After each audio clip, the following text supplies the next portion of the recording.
ఈసారి గురు పౌర్ణమి సందర్భంగా సింహాచలం కొండ చుట్టూ తిరిగే ప్రదర్శనలకు భక్తులు చాలామంది పోటెత్తారండి. ఈ ఎన్ఏడి ఫ్లైఓవర్ నుంచి సింహాచలం ఆర్చ్ దగ్గరకు వెళ్ళడానికి 1:45 పట్టింది అంటే అర్థం చేసుకోండి.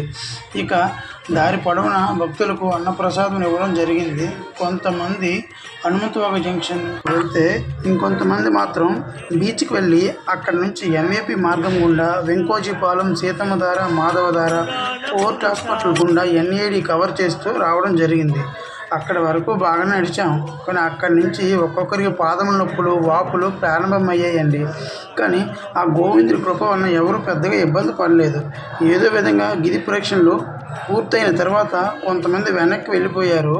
కొంతమంది మాత్రం, అందులో నేను కూడా ఒకటిగా, మెట్ల మార్గం గుండా సింహాద్రి అప్పన్న దర్శనం చేసుకొని రిటర్న్ ఫ్రీ బస్సులో కొండ కిందకు రావడం జరిగింది. కానీ ఒకవైపు గోపాలపట్నం పెట్రోల్ బంక్ వరకు, ఇంకోవైపు వేపకొండ జంక్షన్ వరకు బస్సులు అస్సలు లేవండి, ఎక్కువగా లేవు. భక్తులు ఎక్కువ మంది నడిచి వెళ్ళడమే జరిగింది. తర్వాత బైకులు తెచ్చుకునే వాళ్ళు మాత్రం వారి సొంత వాహనాలతో హ్యాపీగా ఇంటికి వెళ్ళిపోయారు.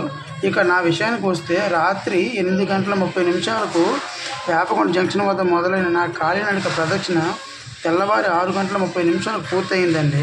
అక్కడి నుంచి కొండపైకి మెట్ల మార్గం గుండా వెళ్ళాము. ఆ గోవిందుడి దర్శనం 10:30 పూర్తయి ఇంటికి చేరినప్పటికీ 11:45 అయిందండి.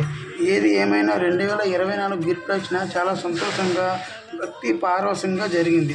ఇది నాకు 5వసారి. జీవితంలో మధురమైన, మనసుకు హాయి కలిగించే అనుభూతి ఈ గిరి ప్రదక్షిణ.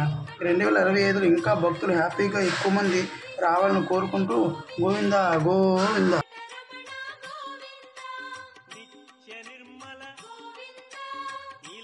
శ్యామ పురాణ పురుష శ్రీనివాస శ్రీ వెంకటేశ భక్తవత్సల భాగవత ప్రియ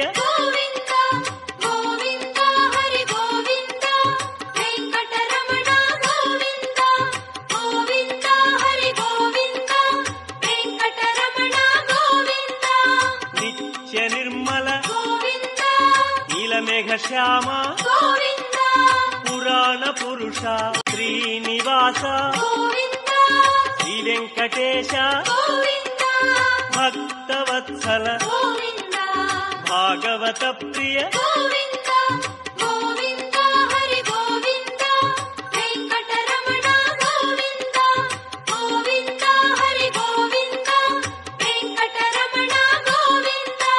నిత్య నిర్మల నీలమేఘ శ్యామ పురాణ పురుష శ్రీనివాస శ్రీ వెంకటేశ భక్త